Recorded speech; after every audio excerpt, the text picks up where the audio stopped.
Hey guys, welcome back.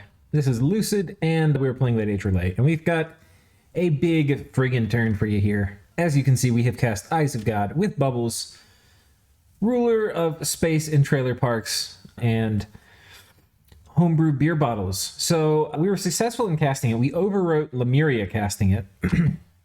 We're going to spend most of the episode talking about it. But first, we're going to go through and look at our basic presents under the Christmas tree, see what we got. An academy underneath. That is a good way to start this off with Voice of Tiamat. That means a free fort, and it means we get 2 water gems, and we boost water ritual range, and we get a Sea Father, which has Gift of Water Breathing, which is kind of significant. Good magic leadership and decent troop leadership. This guy will actually be kind of good if I need to just shuffle dudes around, especially since he can go on land, in a Hydromancer. So that's nice. Voice of Tiamat. There we go. Dark Knowledge. Hall of the Drown. This is kind of cool. We need to get a Death Mage over here pronto. A Death Mage will summon Long Dead and Drowned Dead. So that's actually really cool. I think we get 4 dudes per thing. I need to get a Skull Staff. We also researched construction for this turn, which means things. I've got so much to talk about this turn, guys. It's kind of ridiculous. Okay, Hall of the Drowned. Then we found an Iron... Okay, Strike, and then Iron Cliff. Then Moving Sandbanks and Rune of Water. 1 Earth, 1 Water. Strike, and then a Farm of Plenty. Normally in Vanilla, that would be nothing. In DE, it's 1 Nature. Strike. And then we found Ridge of Ice, Moving Sandbank, Sweetwater Current. So 1 Water, 1 Earth, 1 Water. Very nice. Okay, and then Strike. And then that's it. So we Prophet of Bubbles number 3. We killed these undead dudes. We took this province from Jotunheim. We took this province from Jotunheim. Took this province from Jotunheim. And we took this province from Jotunheim. And we took this province from Jotunheim. And the dead rise from their graves. We got attacked by a bunch of undead. We were not as lucky this time. Oh, wait, where is this? Okay. Yeah, this is an event that we caused unintentionally in a far off land. Okay, and then some misfortune. We got some pearls, which is very nice. Some unrest.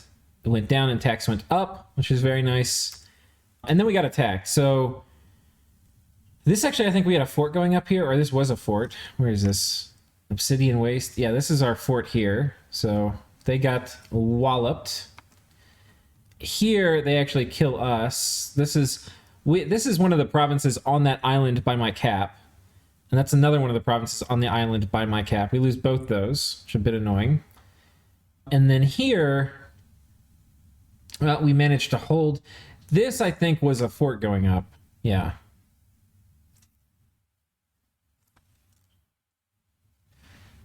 Or was it? I'm not actually sure. We had a priest here who did some work.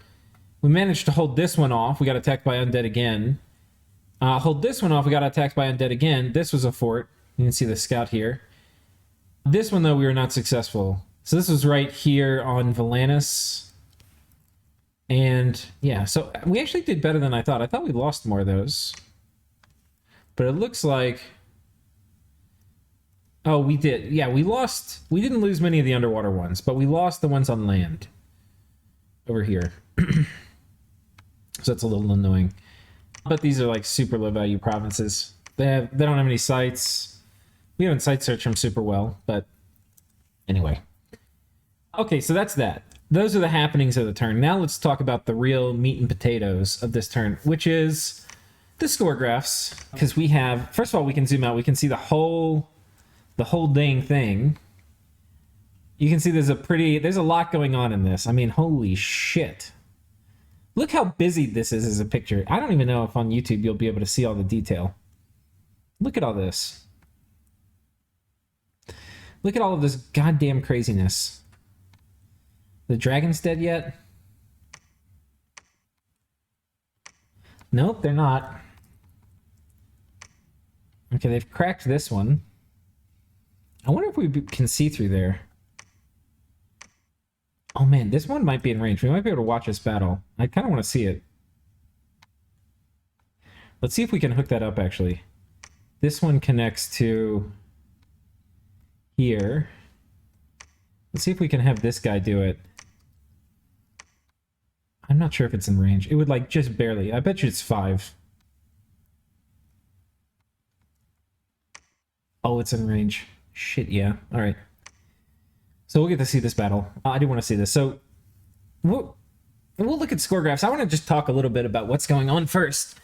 So I've kind of been telling you some of it. So the middle Rlyeh, my squid brethren in arms, are taking out the dragons, but they have actually not been terribly successful in doing so. I mean, they've got them pinned in, and they're like 5 times the size. So it's, I think the laws of economics and gravity are going to, you know, make it so the squids win. But the dragons are going down swinging, and all of the time they delay is better just for, you know, I don't know if the squids are going to turn on me as soon as the dragons are dead, but it's very possible. Over here, this is Maryland playing Late Age Atlantis, and he kind of had this is a kind of rough starting spot. There's a lot of things all packed together, and he's near Aretha, who is just super duper rich and the first place in research. Don't want to mess with them. Kengobia is attacking Iru, who is down here, and here's Iru's capital. And so anyway, Kengobia has been attacking all up in here. Oh my god, this is a nice province. Holy shit. Anyway, so they're attacking all up in here, and they've got a few people attacking them. Now, Iru's doing really well. It's being played by Nick Knight. And so people are... He was able to sweet-talk people into attacking him because, you know, people are a little scared of Nick Knight. And I don't see... There's a little bit of evidence of him raiding. Yeah, there's some places where they've been raiding. Yeah, okay. No, there's a fair amount of Iru raiding going on. But what's interesting is Maryland this turn issued attack orders on Kengobia, and I'm not exactly sure where he all went to, but he's got to make a play. He's too small. So anyway, that's happening here. And this is something Kengobia does not want. A two-front war, especially fighting elves who can knock down all of his temples and labs, and then Maryland who can raid all along the coast, can be very scary for him. What turn is this? Throne of Bones. Of course it was him that claimed that damn Throne of Bones. So anyway, that's happening. They're also attacking Bandarlog. Bandarlog, I guess, is mostly done. This is Kailasa. This is Kailasa. Okay, yeah, so Bandarlog's done. Very interesting. Kengobia is doing pretty well. I mean, if they were to conquer Iru, this would be their third nation. I mean, their second nation to eat. Which is the kind of pacing you need to have in a game like this to be one of the top players. You have to be pretty aggressive. And it's very ambitious to go after Nick Knight for your... Well, I guess it's his second war. And he's doing it as part of a coalition. But we'll see how this plays out. And then Iran is playing Pelagia. He's a very good player. And he's doing really well. We'll look at the score graphs later, but... You know, they're obviously one of the nations I'm concerned about. Less now, more like if they ran at me. Now I have the tools, I think, to deal with them. And I had my god the whole time to deal with them, too. So, oh, whoops. Okay. Sorry, I clicked off. So anyway, that's kind of what's happening over here. In the Northland, we have Moria, who's in Scandinavia. We have Lanka, who's over here. Tortuga, which was getting 3v1, has managed to push back and is looking like they're going to claim most of Europe. So that is super interesting. They're really strong. They can sail real well. I remember I forget which player it was. They were playing, they attacked him, and then these guys have cannons that have like an enormous area of effect explosion. And they got their army just completely wiped. Anyway, they were crying about that this is an overpowered mod nation, which it is a mod nation. I haven't looked at it enough to know if it's overpowered. My guess is it's probably within the range of Dominion's enhanced power, but significantly over vanilla. But that's my uninformed opinion. Anyway, they have managed... So the player that subbed... So it was Executor, the guy who made the mod playing him.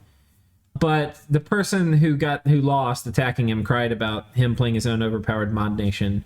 So he subbed out, which was unfortunate. None of us wanted him to. Thing is, people were getting upset about...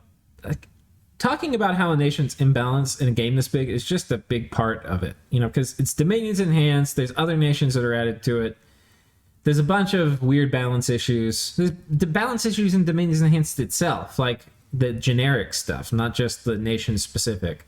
So anyway, point is people are going to cry, and better to not react too much. Anyway, over here, who do we've got? I don't even know who this is. Oh, Nuala. Looks like they have some pirates in their capital.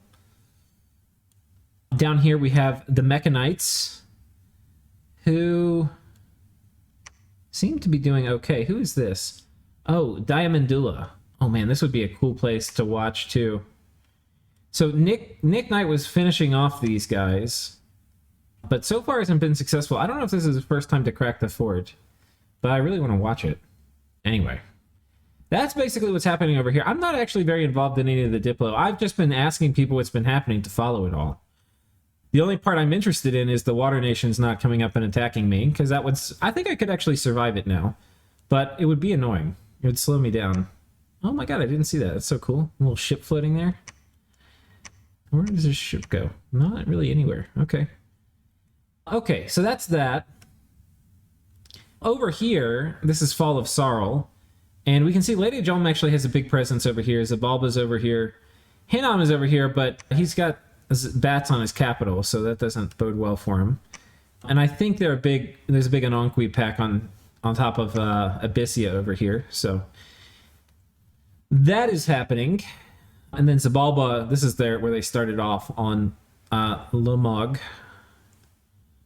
or LOL-OMG, I'm not sure how it is. But anyway, Ulm and Vedheim are up here. We see Ulm, a little bit of Vedheim, more Ulm. Which throne is this? Oh, kind of interesting. Mage of Summer. Dominion gets heat +1. Ooh. Got a Temple of Shambhala. I have cleared all the commanders out of here. Where the hell did they even come from? Where is Shambhala?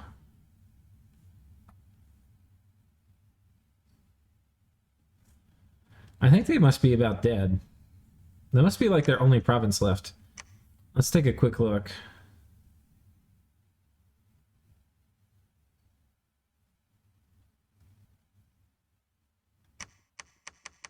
Oh yeah, I don't know if you can see at the bottom, they're about dead. We'll come back and look at the score graphs in a minute. Over here, we see Ulm on top of an Ashdod throne. Fort. Indies on top of this fort. Ashdod's supposed to be in a multi-front war. I can't see a ton of evidence of that. Raga doing pretty well. They're on top of the last of the Phlegron forts. Asphodel has come up here and they've started eating this Phlegra stuff. I actually thought about bumping them here because this is a predictable move. We could bump. I could bump with my God too if I really wanted to. It's got a gem deposit and a Devil's Furnace. It'd be kind of cool to get the blood income. But this deck, I'm not sure if it would take it. This would be normal Centaur Warriors, which I think we would beat. Like, if we look at these dudes, 19 protection and then 11 attack with a 22 damage weapon. If we look at the Centaur, they are these guys, 17 damage, but piercing, so would turn it down into, well, I don't know, and then they go berserk. We'd probably kill them in 2 hits, and they would kill me in how many hits? Let's see.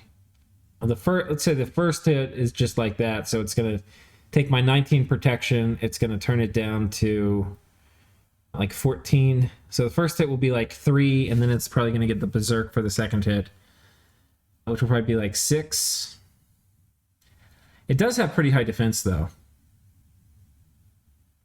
It does have significantly higher defense.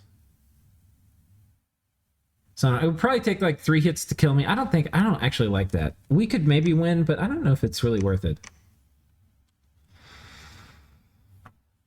Pangea almost dead. Middle-aged Ulm doing pretty good. Site searching over here. They've got a lot of sites.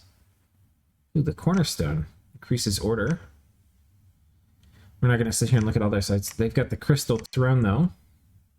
The Shaded Lands. Okay. Anyway, that's what's happening over here on God's Glory. If we come over here to Blandos, these guys are still basically AFK. They've got most of the planet. But we're going to be coming through and taking almost all this, I think. We need to get more troops up here. If I get all of Blandos, people are going to be in real trouble. TNC has gotten a little foothold up here, and so they might kill part of Oni. If they kill part of Oni, we can maybe split it. TNC's a pretty good player. They played TNC a lot. They subbed into the last game as TNC, and they've really turned the nation around playing him. Oh my god. Kill somebody for this.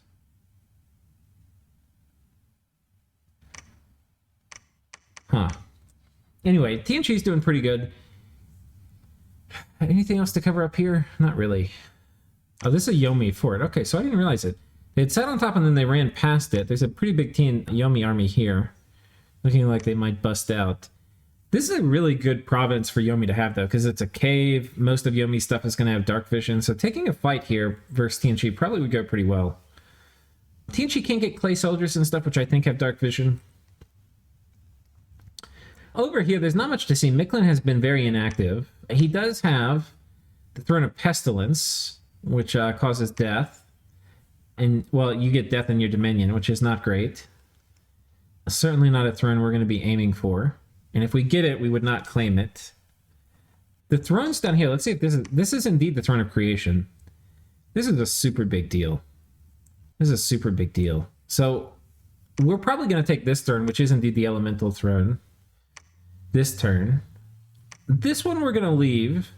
We're going to see how Krieg holds out. Apparently Agarth has been dancing around outside of Krieg's capital. Agarth's capital is down here, and Krieg's been raiding him on the southern portion.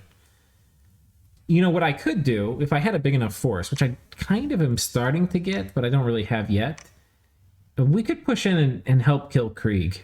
I like the player, though. He's super friendly and kind of... He doesn't have a ton of experience in the game, but he's super friendly. So I'm kind of inclined to not kill super friendly players who get along really well. Who I get along really well with, but I do want these guys kicked out. What turn is it? Turn 34? I do have a force, though, that probably could do it. So, yeah. Maybe I get ready to. It would take, like, these guys, if I brought these guys south. How many? We're not getting a ton. We can only get, like, 1.5 dudes a turn here. It's pretty slow going. I could bulk up and get a bunch of Lobo Guards. The other thing I have to figure out is all the assassins down here. So I would probably need to have a good commander. Not this guy. I don't know. I probably need to have a commander with good morale because they're seducers too. Like, this guy's got 12 morale. What does this guy have? 12? Yeah, so they would definitely need morale items. Like the hat, the fire hat would give 5 morale. What else? I could maybe do the rings of attack, which give 2 morale, or I could just put the berserker pelt on and have that be that. The problem is they're not going to mind blast in combat. They're going to run straight in, which is not ideal, but it may be okay. Anyway, fighting Krieg would be really annoying. And the conditions of me doing it, because I was going to be like a third wing in this, was that like TNC and these guys would help. Well, these guys aren't going to help. They've already said they have a long nap with Krieg. TNC's busy fighting Yomi. So, I don't know. There is something really interesting, which is Mount Caning is here, or Chaining, which is a 30% blood site. And this is a 30% blood site, the Shattered Throne. So our world really is the blood world. We've got Late Age Ulm, which is a blood powerhouse, Krieg, which is a blood powerhouse, Micklin, which is a blood powerhouse, the Great Errata, which is a blood powerhouse, Nabah, which gets blood Shaitans. The only people who don't really get blood are me, TNC, and early Rlyeh. Interestingly, Middle Rlyeh is up here. Ulm has gotten a lot of this. Interesting. And people are just going to let Ulm have this. How about that? Very interesting. Very, very interesting. And we've got a lot of forces here. This is a good place to have a lot of forces, though. Gives us a lot of presence in the region. So anyway, that's what's happening on our planet. Down here on Gelinor, Gelinor is the pop kill planet, and you are about to see why. This is Airmore, and they are all up in here. They've got a very strong presence. Then Scotia, I think, attacked Airmore. It didn't go so well. They're basically dead. Fortunately, middle-aged Atlantis is sitting on top of their throne. I mean, their cap, not Airmore. So that's a silver lining. Yeah, and they go all the way down here. They are really big. They're really big. I think they have the biggest army graph, too, which, is fair. Okay, so that's happening. Middle-aged Atlantis doesn't seem to be fighting Airmore at the moment. Over here we have Lemuria, and Lemuria is pretty darn big as well. They have basically all of this, and there's not really anybody to fight them. There's Therados here, which I don't even know if they count. They're like a 3-province nation. I should message them and see what the hell's going on. I think what happened was Yis attacked them, and then when Yis attacked them, they got kind of backstabbed by, I forget who. But now Yis is just nothing. They've got some stuff up here. They are really small. They are really small. I mean, a play we could make is come in here and kick Yis off this planet, come in here and take Yis's capital, and just set up shop here so that we have the ability to threaten the pop kill stuff. Because we're actually really good against them. Throne of Life. Ooh, God, Throne of Water. That would be a nice catch for us. Definitely don't want Airmore getting this shit. Oh, the lower throne? Interesting too. What is this? Ooh, reinvigoration.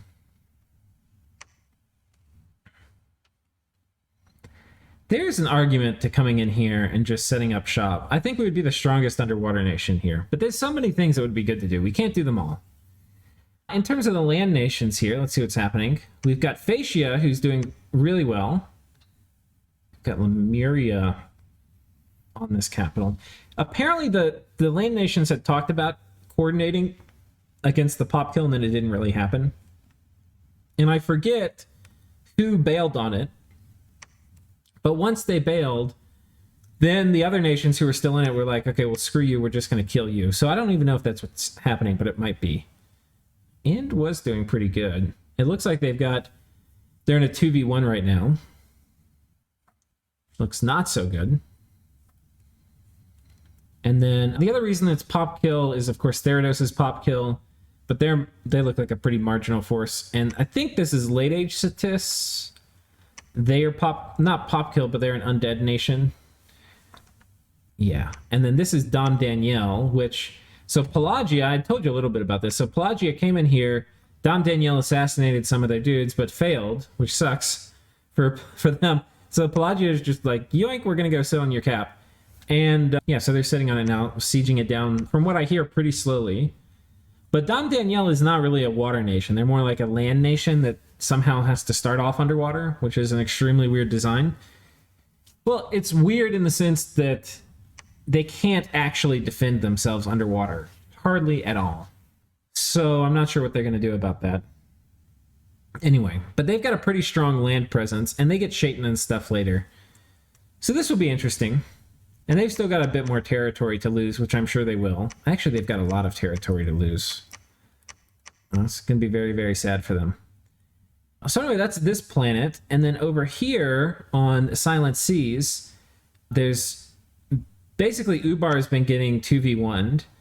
I actually did get involved in the Diplo here. I was telling Cetis, like, dude, if you go after Ubar, then you're going to have to fight Niflheim alone. And I think it's mission impossible, basically. I think he can attack into you, you can't attack into him. As he pushes his dominion, you're screwed, because cold-blooded.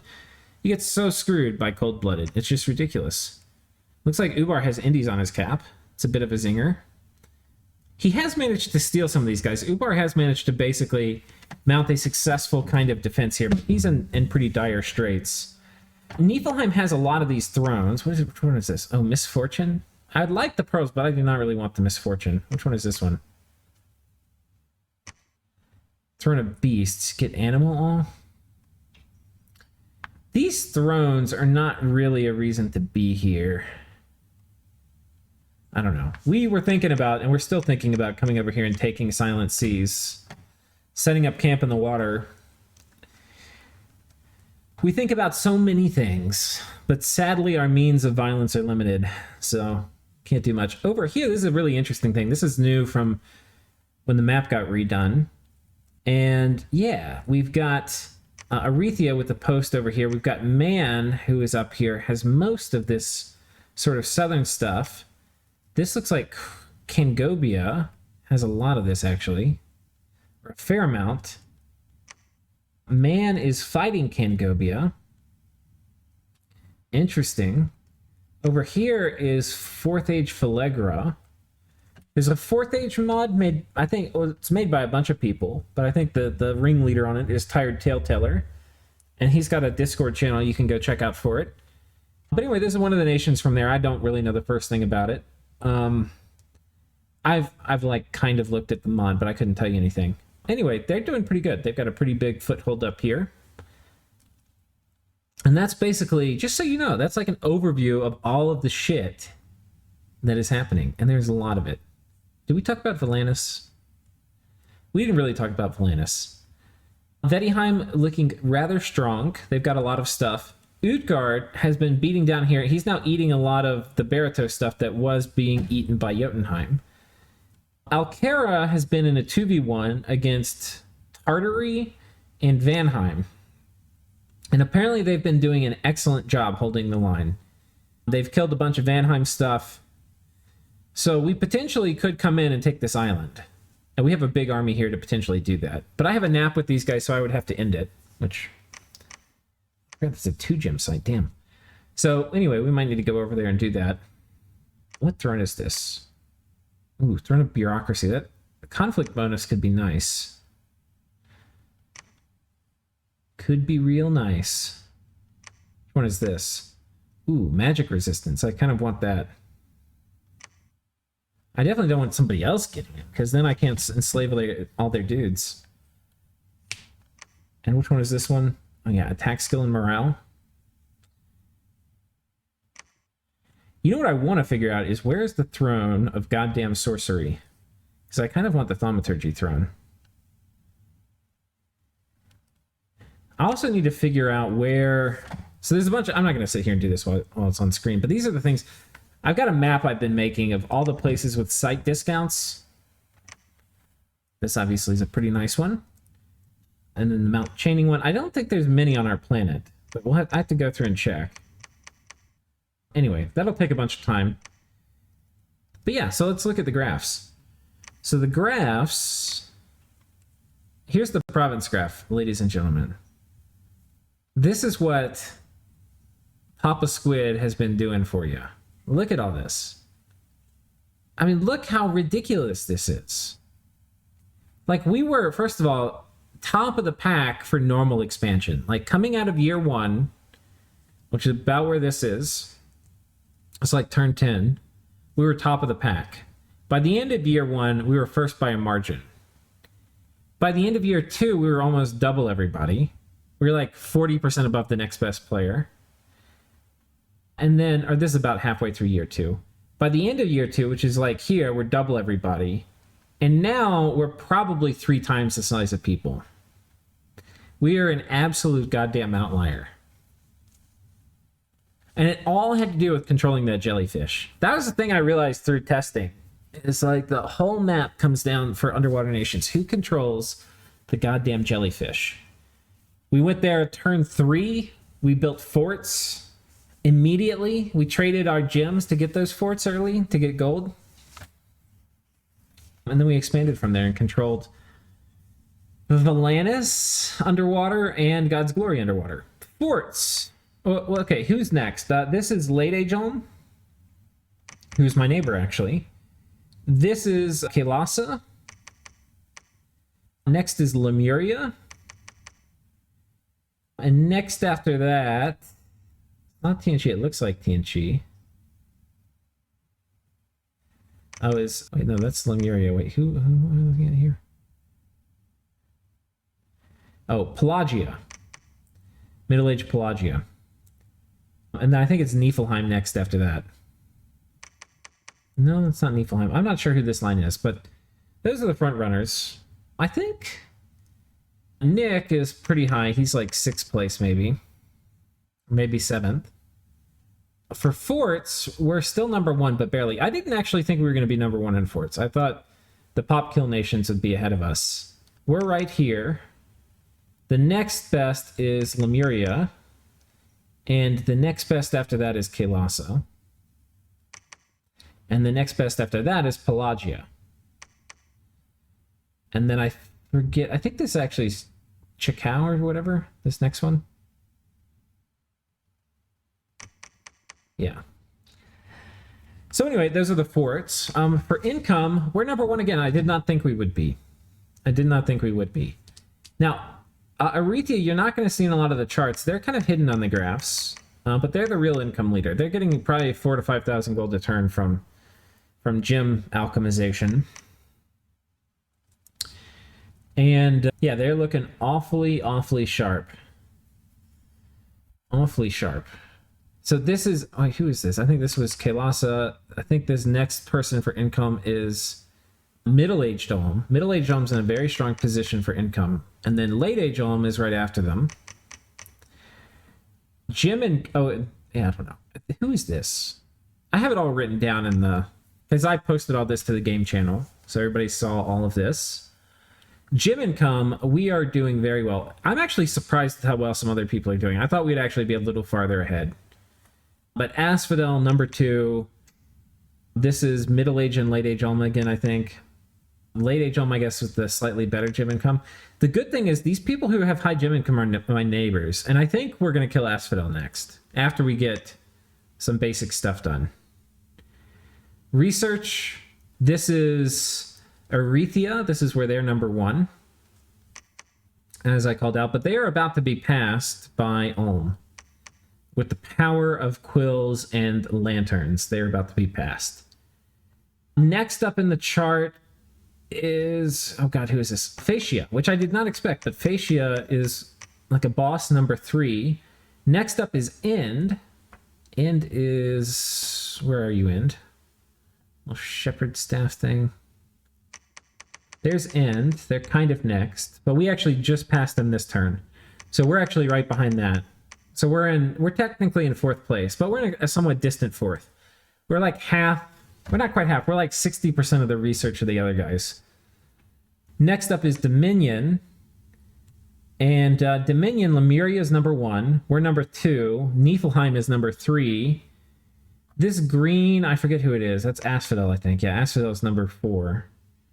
And then Airmore is number 5.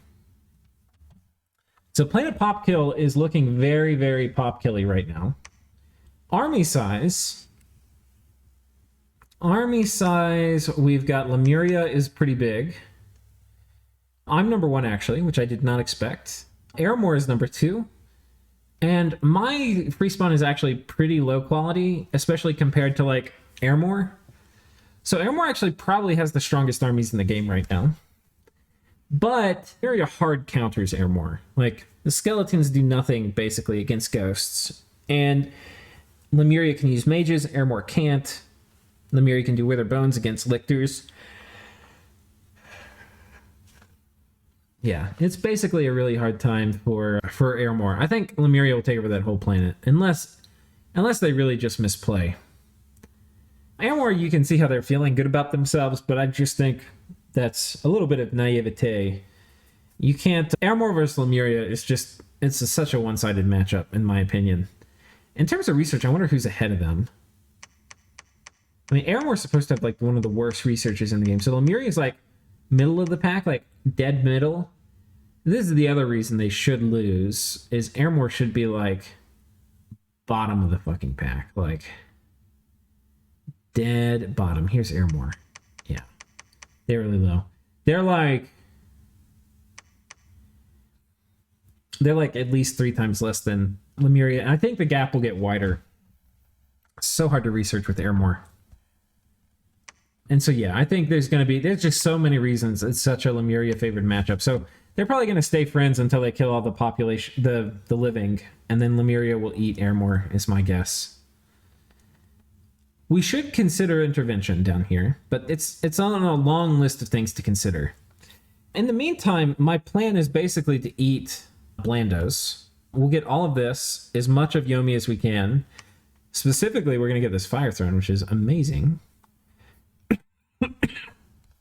Excuse me. Yeah, we'll get the Fire Throne. And I actually might need to get a Charcoal Shield for that. So I'll see if I can get one. It would make it a lot easier. There's a chance with this many dudes the battle time's out. I mean, in theory, we should be killing 3 a turn. But that's still... We should HP route them. But we might not. It depends. Especially if we get disabled somehow, like Vine Arrows, or I don't know. We're probably fine, but anyway. But yeah, we're going to get all this. I got to get more troops up here. And I might have to send mages. I really don't want to, but I probably should. Oh, Fountain of Blood. One thing I haven't done, we'll kind of do together. I haven't really looked at all the sites that that our Jotunese buddies have. Ooh, heals units. That's another good site for us. Canyon of Sand, Wolf Oak. Not a lot of good stuff, I'm not going to lie. Starlit Pond. Okay, I'm not very impressed so far. Well, Pestilence. This is all you got, a library. It's kind of good. Okay, there's like no sites on this planet. I guess it hasn't been site searched much. Bone Tribe Hunter. Bone Tribe Headhunter. Yeah, very unsure about the value of any of that. Animal Cemetery is kind of nice. Yeah, I don't know, guys. There's not a lot of good sites here. Ooh, that is a good province, though. Still indie, actually. Still indie. Okay, well, I want to take... I'm pretty sure we can take this. So we're going to send our god here. I'm going to see if I can get a Charcoal Shield. Because that's going to make taking these thrones a lot easier. But yeah, okay, so the other thing is, we got Construction 4, so we're actually queuing up some of these necklaces from Beyond, and I'm going to tell you a little bit about how they work. This is the item. It's a Dominion's Enhanced item, so if you're playing vanilla, zone out. Basically, any of our cultists can wear these, and they put them on, and when they put them on, they're going to sacrifice a certain number of madmen. Now, we get a few kinds of dudes. We get Dreamers, and we get Hybrids, and we get Mad Hybrids. Mad one, anything that says Mad, we can sacrifice with the necklace. And we get Void Creatures. And I don't think this is mentioned in the necklace description, but the more flavors of Mad ones there are in a province, the more you can sacrifice. If you have all the different kinds of flavors, you can get up to like 5 elite Void Creatures a turn, which is a lot.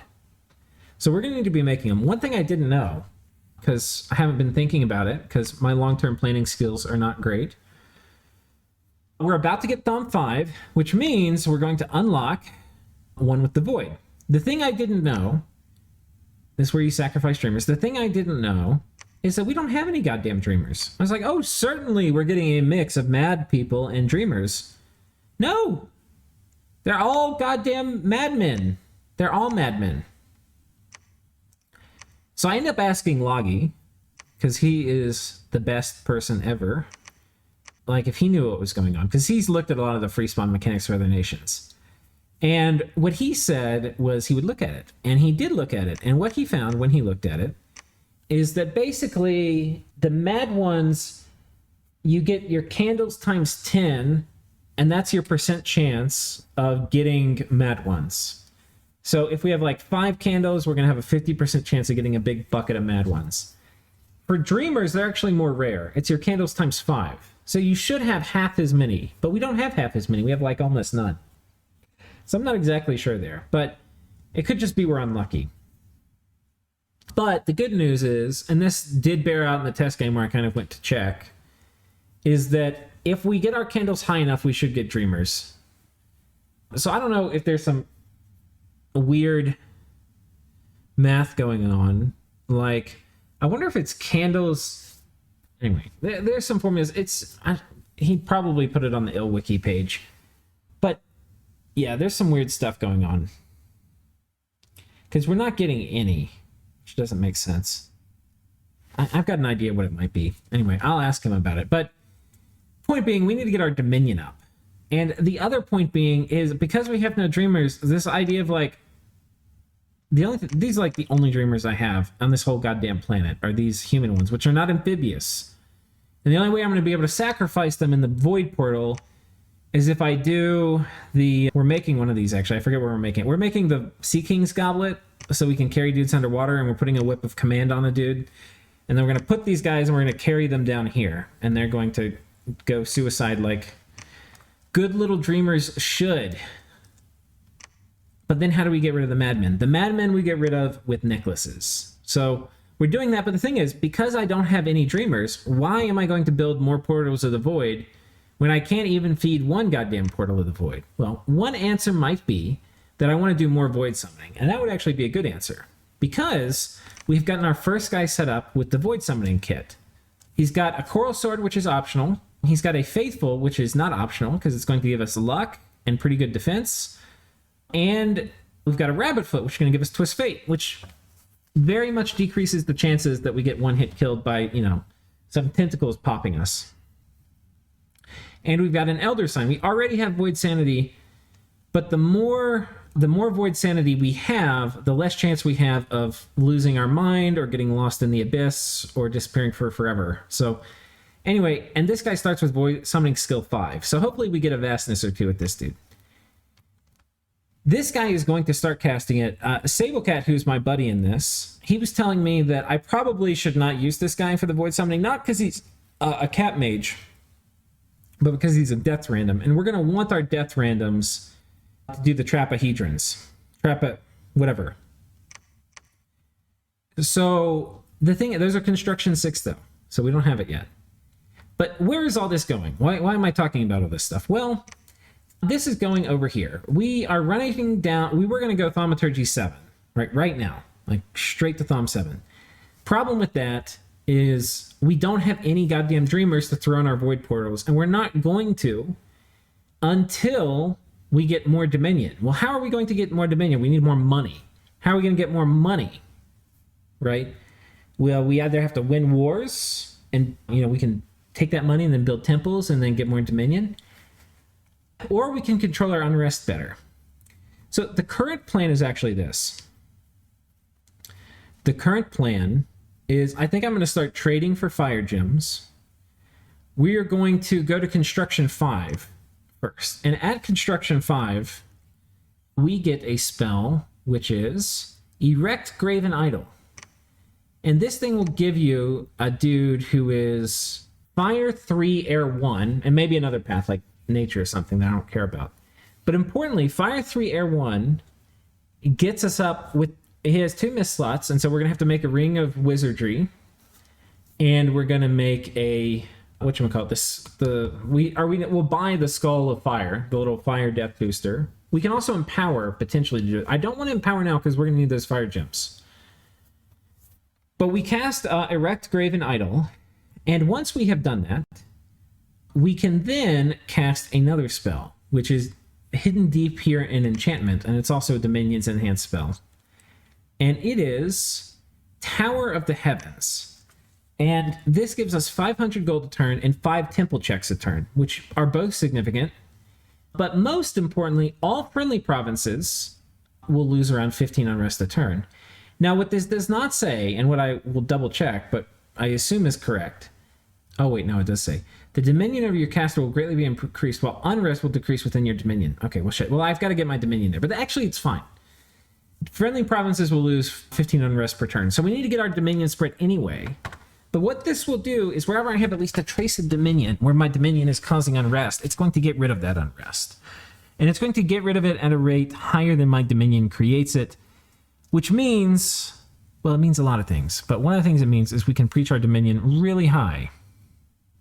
Really, really high. So we're going to get to preaching. We're going to get to building temples.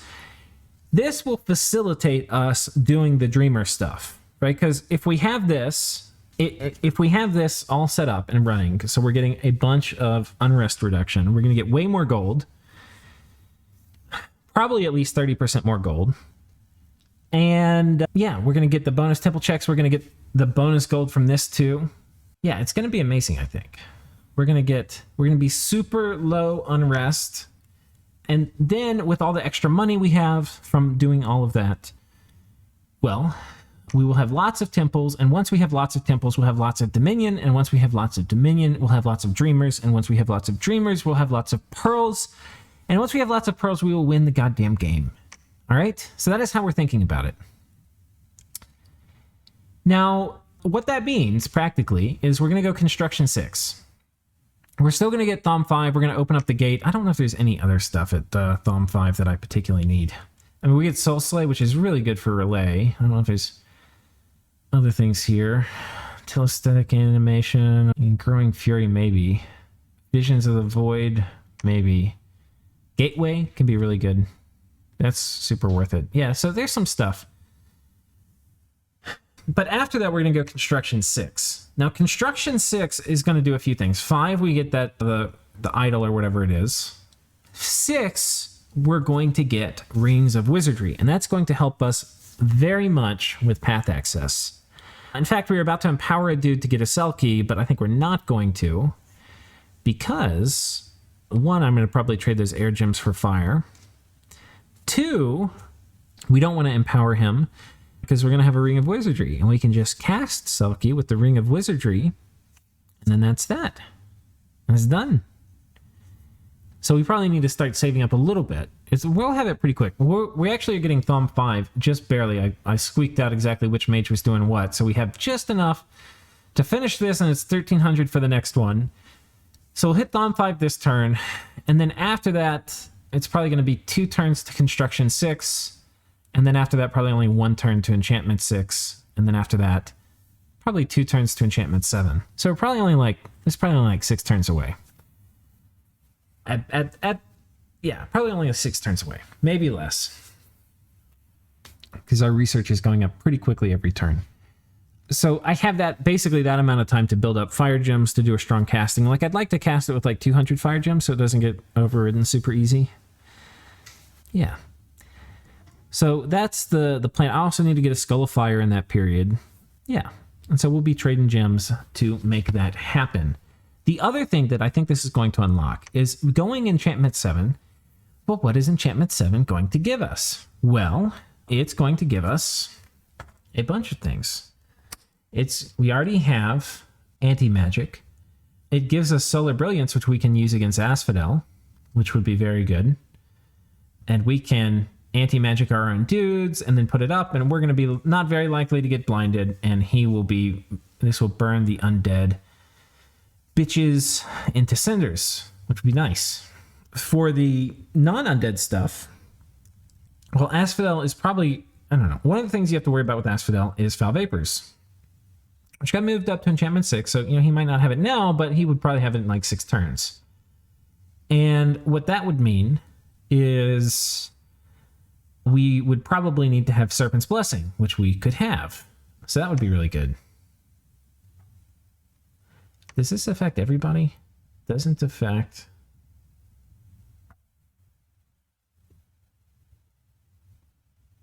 Yeah, it looks like it affects everybody. MR negates. But anyway, we get Relief, which will help if he does Rigor Mortis or like any fatigue play, and we would get Serpent's Blessing, which could be really good. Yeah, bunch of good stuff. The other thing we get is in Death, we get Life After Death, which would be really nice. We could do Rigor Mortis ourselves if we wanted to, which can be kind of good against Berserkers who tend to fatigue out a little faster than they would otherwise. And I think that is about it for the Death stuff. I mean, obviously animate or Horde of Skeletons if we want to do that. So damned, no. So 100 gold, 200 resources. Maybe not a bad idea. Anyway, that's Death. The other things are like Earth. We can potentially cast Riches from Beneath. We have a huge amount of Earth income. We were talking last time, what do we do about it? We'd also throw up Earthblood Deepwell. I don't know how we'll cast this, though. That's something we actually have to figure out, which, honestly, this is a tractable problem. We might have to get, like, Troll King Court,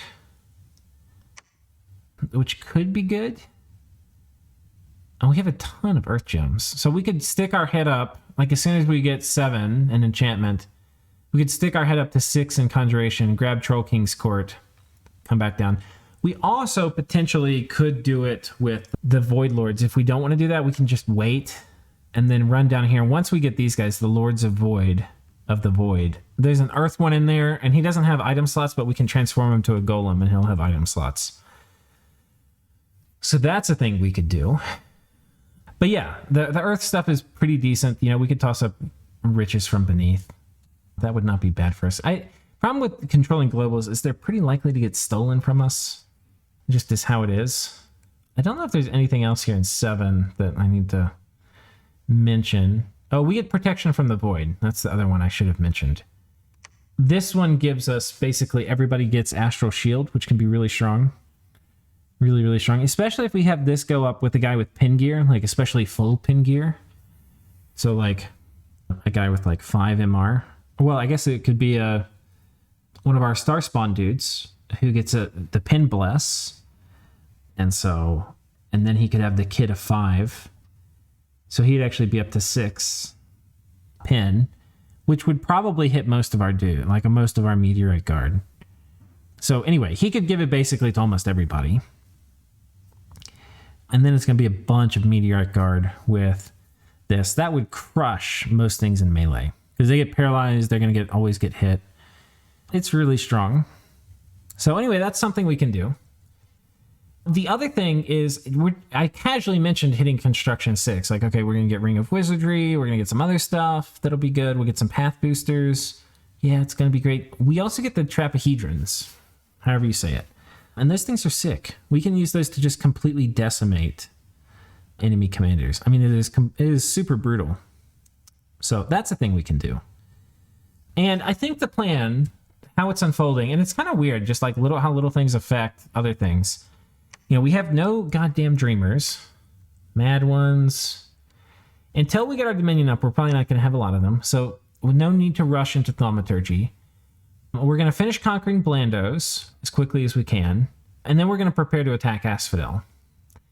Now, Asphodel has been cool, and we told them we would be Coast Guard. But the problem is they have the Throne of Splendor, which we want.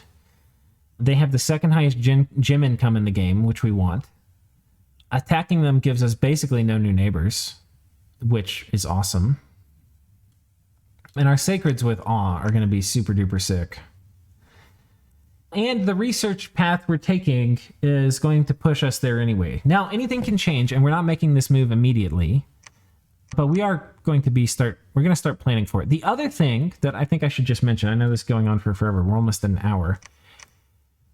But, you know, we had to do the score graphs and stuff.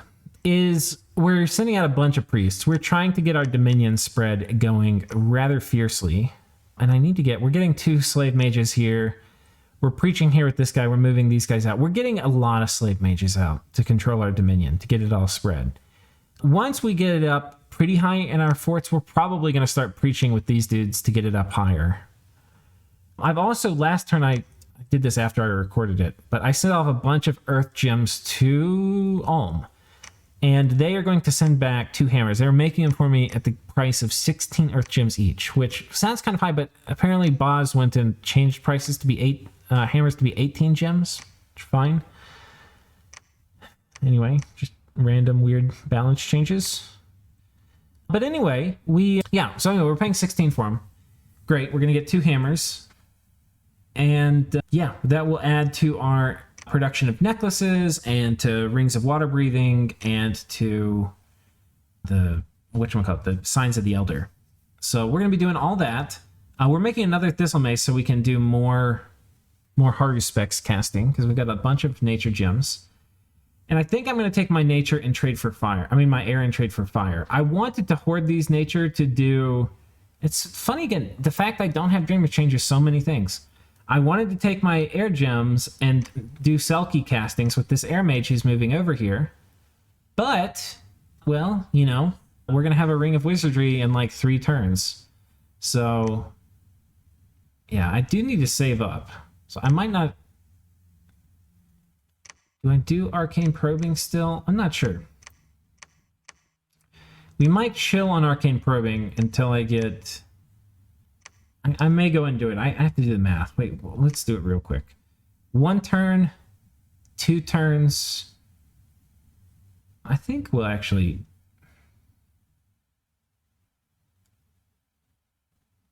2 turns, 3 turns, 4... We're 4 turns away. Okay, I can do 1 more round of casting. So we're going to do 1 more round. After this, I start saving for the Ring of Wizardry. But I'm also going to have to next turn cast this. But I'll get gems back from it really fast. Open the gate or whatever. One with the void. So, okay. It's okay then. I think I cast this turn. We're going to open the gate next turn. I'm just going to spend all my pearls next turn. And then with that done, we have 2 turns after that to get... We'll get 50 pearls, and then we'll also get 2 turns from the void stuff. Which is not going to be much because I don't have many dreamers, but we'll get some. This is going to be at least, like, probably 12 pearls. So anyway, that's that. I don't think I have any dreamers here. These are all goddamn madmen. I think I might... Oh gosh, do we need to do it? I need to turn... We need to get more of these guys to start shuffling dudes around. I want to turn back on cap only mage production, but I need more of these idiots to shuffle dudes around. So anyway, that's that. But yeah, the only thing I feel a little cold feet about is not with giving up the thaumaturgy run, is opening up gates to beyond. This causes pop kill and unrest and all this other stuff, which is kind of nasty. But it does give us another gate to do void summoning from. And I'm really bummed out about not being able to void summon from another gate. So I'm kind of thinking... I mean, this is a pretty good place to do another gate. Yeah. I mean, we're probably going to get enchantment 7, and then I probably go for Thom. We'll just put this in for now. That's probably fine. Not getting more void creatures does suck. I mean, the other thing we could do is I could go up, spend 2 turns, go to Thom, but that would delay these other things. I think these are more important than, like, maybe having a vastness. The novelty of a vastness is super cool, but I would rather, I think, have the unrest reduction wherever my dominion touches. Did we get 7 candles here finally? No, we're still at 6. Still at 6. Okay. But we're doing a lot of active preaching. Maybe not as much as we should be. No, we need some more preachers over here, actually. And you get this whole planet filled up with my dominion. This fort's almost done. I'm building a fort over here. So anyway, that fort's getting the lab put in. We've got somebody moving who's going to build a temple. This fort is getting put up right now. Wait, where are you going? Can you even pick up these guys? Are these magic? They're magic. You can't even pick them up, you idiot. Okay, so let's have this guy. We'll have this guy preach. And we'll have this guy finish the fort. Okay. And I think we started building a fort here, which I'm going to go ahead and put this up to 20. Okay, you are not on a retreat. Perfect. Yeah, this is the Isle of Death, which hopefully we can get a ghost champion summoning thing going on, which would be real nice.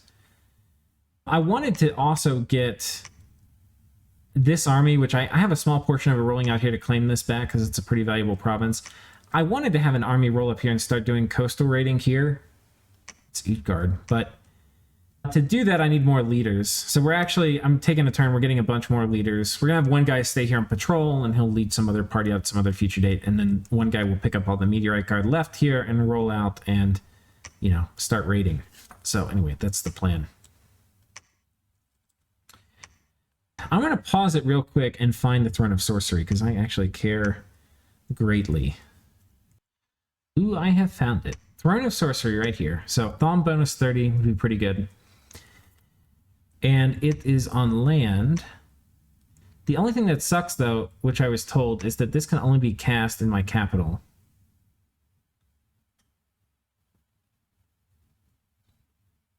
The City of Unfulfilled Dreams in Rlyeh. Yeah, so That was the spell I was actually looking to cast in it a lot, but so it's actually not as good, but it is good to know where it is. We do have a bunch of different things we can cast, like Dreams of Rlyeh we could cast for there from a discount. You know, these summon spells we could potentially...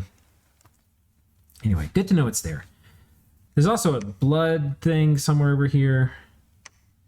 Stained Altar, so Lanka has a 20 blood discount, which is useful. Nazca, who actually want to have eliminated from the game, because part of my strategy in the late game is going to involve their heroes. Here's their cap. They seem to be doing pretty good. Maybe Arethia will attack them. Be kind of a win-win. Well, not a win-win, because I don't really want Arethia getting bigger, but I care more about having Nazca die so I can get the first couple. Anyway, ladies and gentlemen, it has been a pleasure. I hope you have enjoyed this recording, and I will see you all next time.